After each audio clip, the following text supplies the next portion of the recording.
ওরা আমার শৈশবকে নষ্ট করে দিয়েছে। ওরা আমার ছেলেবেলার খেলার মাঠটাকে গণ্ডিবদ্ধ করে দিয়েছে। ছোটবেলা থেকেই আমি পড়াশোনায় ভালো ছিলাম না। পরিবারের সবাই আমাকে উঠে পড়ে লেগেছিল আমাকে তথাকথিত টপার করার জন্য। সমস্ত রকম সুযোগ সুবিধায় আমি পেয়েছি ছোট থেকে। বাবা একটা নামকরা কলেজের অধ্যাপক ছিলেন। বেতনের অর্ধেক টাকাই খরচা করতেন আমার পড়াশোনার জন্য। কিন্তু পড়াশোনার a²+b² আমার মগজে ঢুকত না। কিন্তু ওদের দাবি ছিল টিউশন মাস্টারের ফিজ আর নতুন বইয়ের খরচা যেন আমার মার্কশিটে উঠে আসে। রেজাল্টের দিন বাবা নিজে বাইকে করে স্কুলে নিয়ে যেতেন, আর যখন দেখতেন আমি ছাড়া ক্লাসের বেশিরভাগ স্টুডেন্ট অঙ্কে A+ পেয়েছে, তখন শুরু হতো ওনার হিসেব কষতে বসা। আমাকে এমনটাও শুনতে হতো, জানো অমুকের ছেলে অঙ্কে 9 ঘরে, ওকে তো ওর বাবা স্পেশাল টিউশনেও দেননি যেটা আমি তোমাকে দিয়েছি। তোমার জন্য এক্সট্রা রেফারেন্স আর গাইডেন্স বুক, এরপরেও ও বেশি পেল কেমন করে? তোমার পিছনে এত কিছু করছি, অথচ তোমার কোনো হেলদোল নেই। কিচ্ছু হবে না তোমার দ্বারা, আমার সমস্ত পরিশ্রম বৃথা। বাবার মুখ থেকে কিচ্ছু হবে না কথাটা আমি আগেও অনেকবার শুনেছি। স্কুলে একবার কুইজ কম্পিটিশনে নাম লিখিয়ে দিয়েছিলেন বাবা। আমি 2টো প্রশ্নের ভুল উত্তর দিয়ে সেকেন্ড হয়েছিলাম। তখনও শুনেছিলাম যে আমার দ্বারা কিচ্ছু হবে না। আসলে অঙ্ক ইংরেজিটা কেমন গোলমেলে, ফুটবল কিংবা ক্রিকেটের মতো নয়। আগের বারের ক্রিকেট টুর্নামেন্টের চ্যাম্পিয়ন ট্রফিটা মা সরিয়ে রেখেছে আলমারি থেকে। বাবা দেখতে পেলেই ওটার জায়গা আলমারি থেকে ডাস্টবিনে হতো। আমার প্রথম ছবি আঁকার খাতাটা বাবা ছিঁড়ে ফেলেছেন। আসলে পড়াশোনা করে বাবার মতো নামকরা অধ্যাপক হওয়াটাই আমার জীবনের প্রথম লক্ষ্য হওয়া উচিত, এটা অবশ্য বাবা মনে করতেন। মায়ের কাছে এসে কোলে মাথাটা নুইয়ে যখন শুতাম, মা বলতো, আজ স্যারের হোমওয়ার্কগুলো করিসনি।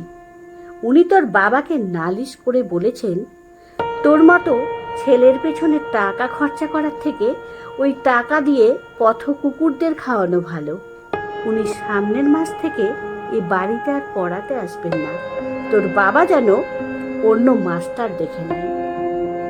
মাকে দেখেছি অনেকবার আমার ট্রফিগুলো নিয়ে ঝাড়পোছ করতে।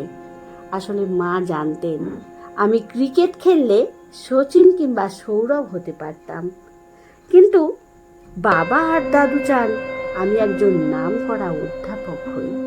আমাকে বিকেলে বন্ধুদের সাথে খেলতে দেওয়া হতো না, আমাকে বাগানে যেতে দেওয়া হতো না। জানলা খোলা রাখলে রাস্তায় লোক দেখে মনোযোগ নষ্ট হতে পারে বলে সব সময় জানলা বন্ধ রাখতে হতো। 4 দেওয়ালে বন্দি থাকতে থাকতে এ সময় এ ঘরেই বড় হয়েছি। আমার বন্ধুরা টেনে টুনে পাস করে কেউ ব্যবসা, কেউ চাকরি বেছে নিয়েছে, কিন্তু আমি পারিনি। সব সময় ওরা বলতো, এভাবেই ইটের মতো পড়ে থাকো, তোমার দ্বারা কিচ্ছু হবে না। এটা শুনতে শুনতেই বড় হয়েছি। শৈশবে সুখটা সেভাবে পাইনি। সব সময় সবার কাছ থেকে নেগেটিভ কিছু শুনতে শুনতে একসময় আমিও এটা মেনে নিয়েছিলাম, সত্যিই হয়তো আমার দ্বারা কিছুই হবে না। বহু দিন অযত্ন করেছি নিজের। একা থাকতে থাকতে সিগারেটের ধোঁয়াটাকে আস্তে পৃষ্ঠে জড়িয়ে ফেলেছিলাম ফুসফুসটাকে। লুকিয়ে লুকিয়ে রঙিন জলে চুবিয়ে রাখতাম সারাদিন। আমাকে গোছাতে গোছাতে বাবা চাকরি থেকে রিটায়ার নিলেন, আর মা জীবন থেকে। কিন্তু আমি গড়তে পারলাম না নিজেকে। কি করেই বা পারতাম? আমার সকাল থেকে রাত পর্যন্ত দরজার বাইরে থাকা মানুষগুলো সারা দিন একটাই কথা ওড়াতেন। এভাবে নিজের জীবনটা নষ্ট না করে কিছু একটা ভাবতে পারতে তো। কিছুই তো শিখলে না জীবনে, কিছুই তো পারো না। অন্তত আমরা বেঁচে থাকাকালীন কিছু একটা নিয়ে এগিয়ে যাওয়া যেত। কিছু একটা করতেই চেয়েছিলাম, সেটা অধ্যাপনা ছাড়া অন্য কিছু হতে পারত। কিন্তু শৈশব থেকেই আমাকে তোতা পাখির কাগজ গেলানোর মতো ঠেসে ধরা হয়েছে এক গাদা বই আর টিউশন মাস্টার।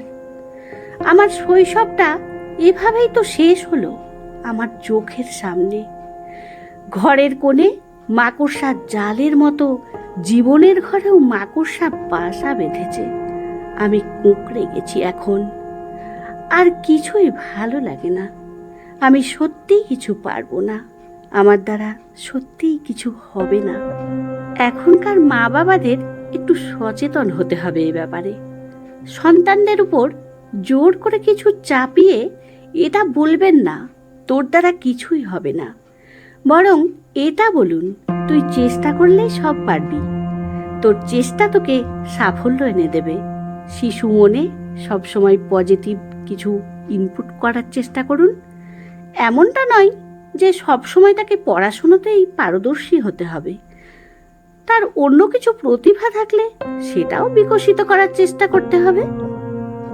আমাদের চোখের সামনেই কিন্তু অ্যালবার্ট আইনস্টাইন, অক্ষয় কুমার, সন্দীপ মাহেশ্বরীর মতো উদাহরণ আছে, যারা স্কুলের পরীক্ষায় ফেলিওর হলেও জীবনের পরীক্ষায় বিজয়ী হয়েছেন।